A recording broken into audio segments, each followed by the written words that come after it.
మనందరి ఇళ్లల్లో మనకు తెలియకుండానే ఒక పెద్ద సామ్రాజ్యం నడుస్తుంది. అవును, అది ఎలాంటిదంటే ఉదయం లేచిన దగ్గర్నుంచి రాత్రి పడుకునే వరకు మన జీవితంలో అడుగడుగునా భాగమైపోయింది. ఆ సామ్రాజ్యమే హిందుస్థాన్ యూనిలివర్. మరి కనిపించని సామ్రాజ్యం మన జీవితాల్ని ఎలా శాసిస్తోంది? దాని వెనుకున్న అసలు కదేంటి? పదండి విడమర్చి చూద్దాం. ఒక్క క్షణం ఆలోచించండి. ఈరోజు ఉదయాన్నే వాడిన టూత్పేస్ట్, స్నానానికి వాడిన సబ్బు, బట్టలుతికిన డిటర్జెంట్, ముఖానికి రాసుకున్న క్రీమ్, వీటిలో ఏదో ఒకటి ఖచ్చితంగా హెచ్యుఎల్ ప్రోడక్ట్ అయ్యుంటుంది. Closeup, Lifebuoy, Surf Excel, Glow and Lovely ఇలా చెప్పుకుంటూ పోతే లిస్టు చాలా పెద్దది. ఇవన్నీ ఒకే కంపెనీవి అంటే నమ్మగలమా? మనమే కాదు, మనలాంటి కోట్లాది మంది ప్రతిరోజు ఈ బ్రాండ్లను వాడుతున్నారు. అదే హెచ్యుఎల్ యొక్క అసలైన బలం. ఒక అదృశ్య శక్తిలా మన జీవితాల్లో కలిసిపోయింది. సరే, మరి ఈ విశ్లేషణలో మనం ఏం చూడబోతున్నాం? ముందుగా ఒక విదేశీ కంపెనీ భారతదేశంలో ఎలా అడుగుపెట్టింది, తర్వాత అది ఎలా ఒక ఇండియన్ బ్రాండ్గా మారింది, ఆ తర్వాత మార్కెట్లో జరిగిన పెద్ద పెద్ద యుద్ధాలు, ఎదుర్కొన్న సంక్షోభాలు, చివరిగా ఈ మొత్తం ప్రయాణం నుంచి మనలాంటి వాళ్ళు, ముఖ్యంగా వ్యాపారం చేసేవాళ్లు నేర్చుకోవాల్సిన పాఠాలేంటో చూద్దాం. సో ఈ కథ మొదలైంది 19వ శతాబ్దం చివర్లో. అప్పుడు మన దేశం ఇంకా బ్రిటిష్ పాలనలో ఉంది. సరిగ్గా ఆ సమయంలోనే ఒక సబ్బుల కంపెనీ ఇక్కడ తన వ్యాపారానికి బీజం వేసింది. ఇక్కడ వాళ్ల ప్రయాణాన్ని గమనిస్తే 1888లో సన్లైట్ సబ్బును దిగుమతి చేసుకుంటూ మొదలుపెట్టారు. అంటే వాళ్లు కేవలం ట్రేడర్స్ అన్నమాట. కానీ ఇక్కడే అసలు ట్విస్ట్. దిగుమతి ఖర్చులు పెరిగిపోతున్నాయి, స్థానికంగా వ్యతిరేకత కూడా మొదలైంది. సో వాళ్లు వ్యూహం మార్చారు. 1934లో ముంబైలో ఒక ఫ్యాక్టరీ పెట్టారు. ఇది చాలా పెద్ద అడుగు. దిగుమతి చేసుకునేవాళ్లు కాస్త ఇక్కడే తయారు చేసేవాళ్లుగా మారారు. ఇక 1956లో 3 కంపెనీలను కలిపి హిందుస్థాన్ లీవర్ లిమిటెడ్ అని పేరు పెట్టారు. ఆ హిందుస్థాన్ అనే పదం చాలా కీలకం, గుర్తుపెట్టుకోండి. ఇక్కడే అసలు సమస్య మొదలైంది. దేశం మొత్తం స్వదేశీ మంత్రం జపిస్తోంది. విదేశీ వస్తువుల్ని బహిష్కరించాలనే ఉద్యమం ఉధృతంగా ఉంది. మరి అలాంటి టైంలో ఒక బ్రిటిష్ కంపెనీ ఇక్కడ ఎలా నిలబడగలుగుతుంది? ఇది వాళ్ల ఉనికికే పెద్ద ప్రశ్నగా మారింది. ఆ సవాలుకు వాళ్లు కనుక్కున్న సమాధానం ఒక మాస్టర్ స్ట్రోక్. వాళ్లు కేవలం బతకడానికి ప్రయత్నించలేదు, ఆ వ్యతిరేకతనే తమ బలంగా మార్చుకున్నారు. అదే ఇండియనైజేషన్ వ్యూహం, అంటే స్థానికీకరణ కళ. ఇది మామూలు ప్లాన్ కాదు, ఒక పక్కా వ్యూహం. చూడండి వాళ్ళేం చేశారో. స్టెప్ 1, ఫ్యాక్టరీలు ఇండియాలోనే పెట్టారు. దీనివల్ల ధరలు తగ్గాయి, మనవాళ్లకి ఉద్యోగాలు దొరికాయి. స్టెప్ 2, పేరులో హిందుస్థాన్ అనే పదాన్ని చేర్చారు. ఆ ఒక్క పదంతో ఇది మన కంపెనీ అనే నమ్మకం కలిగించారు. స్టెప్ 3, మేనేజ్మెంట్లో భారతీయుల్ని తీసుకున్నారు. ప్రకాష్ టాండన్ లాంటి వాళ్లను డైరెక్టర్లుగా నియమించారు. ఇక ఫైనల్గా స్టెప్ 4, అప్పట్లో ఏ చట్టం లేకపోయినా కంపెనీలో 10% వాటాను భారత ప్రజలకు అమ్మారు. అంతే, ఈ 4 అడుగులతో విదేశీ కంపెనీ అనే ట్యాగ్ను దాదాపు చెరిపేశారు. సరే, కంపెనీ ఇండియన్ కంపెనీగా సెటిల్ అయిపోయింది. ఇక ఇప్పుడు మొదలైంది అసలైన యుద్ధం. అది కూడా మార్కెట్ ఆధిపత్యం కోసం. మనం మాట్లాడుకుంటోంది 1980ల గురించి, ముఖ్యంగా డిటర్జెంట్ మార్కెట్లో జరిగిన ఒక పెద్ద యుద్ధం గురించి. ఆ టైంలో హెచ్యుఎల్ పరిస్థితి ఒక రకంగా శాండ్విచ్ లాంటిది.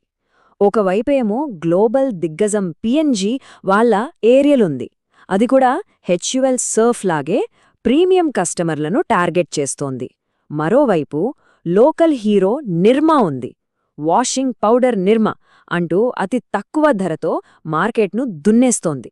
సో హెచ్యుఎల్ ఒకేసారి 2 యుద్ధాలు చేయాల్సిన పరిస్థితి వచ్చింది. మరి హెచ్యుఎల్ ఏం చేసింది? ఇక్కడే వాళ్ల తెలివి బయటపడింది. వాళ్లు భయపడి సర్ఫ్ ధరను అస్సలు తగ్గించలేదు. అలా చేసి ఉంటే సర్ఫ్ బ్రాండ్ ఇమేజ్ మొత్తం పోయేది. దానికి బదులుగా ఏం చేశారంటే 1985లో వీల్ అనే ఒక కొత్త బ్రాండ్ను లాంచ్ చేశారు. ఇది తక్కువ ధర బ్రాండ్, నేరుగా నిర్మాణాతతో పోటీపడటానికి. చూసారా ఎంత తెలివో? ఒకే దెబ్బకు 2 పిట్టలన్నట్టు. సర్ఫ్ ప్రీమియం ఇమేజ్ను కాపాడుకున్నారు, అదే సమయంలో వీల్తో మాస్ మార్కెట్లోకి దూసుకెళ్లారు. ఇక 1991 తర్వాత మన దేశ ఆర్థిక వ్యవస్థలో పెద్ద మార్పులొచ్చాయి. దీన్నే మనం సరళీకరణ అంటాం. ఈ అవకాశాన్ని హెచ్యుఎల్ ఎలా వాడుకుంది? ఇంత పెద్ద సామ్రాజ్యం అయ్యాక ఎలాంటి సంక్షోభాలెదుర్కొంది? ఇప్పుడు చూద్దాం. 1991 తర్వాత ప్రభుత్వం రూల్స్ సడలించగానే హెచ్యుఎల్ ఒక రకంగా షాపింగ్కు వెళ్ళినట్టు పెద్ద పెద్ద కంపెనీలను కొనడం మొదలుపెట్టింది. టాటా వాళ్ల టామ్కు, మనందరికీ తెలిసిన Lakme, Kissan, Brooke Bond, Lipton ఒకటా రెండా మార్కెట్లో ఉన్న పెద్ద బ్రాండ్లన్నింటినీ తమ గూటికి చేర్చుకుంది. రీసెంట్గా హార్లిక్స్, బూస్ట్లను కూడా కొనేసింది. ఈ కొనుగోళ్లతో మార్కెట్లో హెచ్యుఎల్కు ఎదురులేకుండా పోయింది. అయితే ఒక కంపెనీ ఇంత పెద్దగా ఎదిగినప్పుడు దానిపై అందరి కళ్ళు ఉంటాయి. చిన్న తప్పు కూడా పెద్దదిగా కనిపిస్తుంది. హెచ్యుఎల్ కూడా తన ప్రయాణంలో వాళ్ల పేర్ని డ్యామేజ్ చేసిన 2 పెద్ద సంక్షోభాలను ఎదుర్కోవాల్సొచ్చింది. అందులో మొదటిది 2001లో జరిగిన కొడైకెనాల్ మెర్క్యూరీ వివాదం. అక్కడ వాళ్ల థర్మోమీటర్ ఫ్యాక్టరీ నుంచి విషపూరితమైన పాదరసాన్ని బయటపడేశారని ఆరోపణలు వచ్చాయి. ఇది పర్యావరణానికి, అక్కడ పనిచేసేవాళ్ల ఆరోగ్యానికి చాలా నష్టం చేసిందని పెద్ద ఎత్తున నిరసనలు జరిగాయి. ఈ కేసు చాలా ఏళ్లు నడిచింది. చివరికి కంపెనీ పెద్ద మొత్తంలో నష్టపరిహారం చెల్లించాల్సి వచ్చింది. ఇక రెండోది వాళ్ల గోల్డెన్ గూజ్ లాంటి ప్రోడక్ట్ ఫెయిర్ అండ్ లవ్లీ చుట్టూ జరిగిన వివాదం.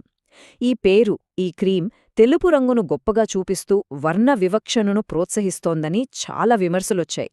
సమాజంలో వస్తున్న మార్పును గమనించి హెచ్యుఎల్ చాలా తెలివిగా స్పందించింది. 2020లో ఆ బ్రాండ్ పేరును గ్లో అండ్ లవ్లీగా మార్చింది. అంటే మార్పుకు మేము సిద్ధం అని చెప్పకనే చెప్పింది. ఇన్ని వివాదాలు, ఇన్ని సవాళ్లు అయినా సరే కంపెనీ ఫైనాన్షియల్ పవర్ చూడండి. 2023-24 ఆర్థిక సంవత్సరంలో వాళ్ల టర్నోవర్ ఎంత అనుకుంటున్నారు?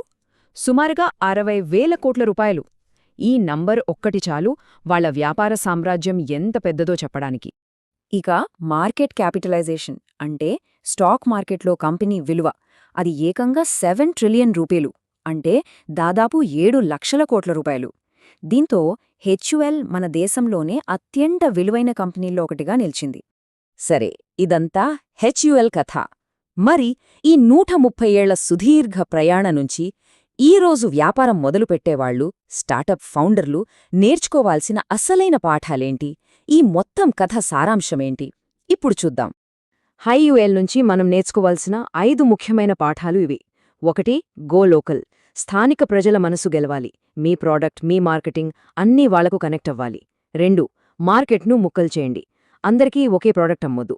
సర్ఫ్, వీల్లాగా వేర్వేరు సెగ్మెంట్లకు వేర్వేరు ప్రోడక్ట్స్ ఉండాలి. 3. బ్రాండ్ల దండను తయారుచేయండి. అంటే ఒకే కేటగిరీలో వేర్వేరు ధరలతో వేర్వేరు అవసరాల కోసం బ్రాండ్లను నిర్మించండి. 4. మారండి, లేదంటే మాయమైపోతారు. మార్కెట్, పోటీ, సమాజం ఇవన్నీ మారుతున్నప్పుడు మీరు కూడా మారాలి. చివరిగా 5. కొనుగోళ్లతో ఎదగండి. కొత్త మార్కెట్లలోకి వెళ్లాలన్నా, పోటీని తగ్గించాలన్నా సరైన కంపెనీలను కొనడం ఒక మంచి వ్యూహం. చివరిగా ఒక్క మాట. హెచ్యుఎల్ కథ మనకు చెప్పే నీతి ఒక్కటే: గొప్ప కంపెనీలు సమస్యలు రాకుండా చూసుకోవు, వచ్చిన సమస్యల్ని అవకాశాలుగా మార్చుకుంటాయి. ప్రతి సంక్షోభం నుంచి మరింత బలంగా బయటపడతాయి. మరిప్పుడు అసలు ప్రశ్న ఏంటంటే, ఈరోజు ఒక వ్యాపారాన్ని ముందుకు వెళ్లకుండా ఆపుతున్న అతిపెద్ద సవాలు ఏది? అది బయటి మార్కెటా, లేక మన లోకల ఉన్న ఆలోచనా విధానమా? ఒక్కసారి ఆలోచించండి. जय हो, जय हो, भारत माता की जय।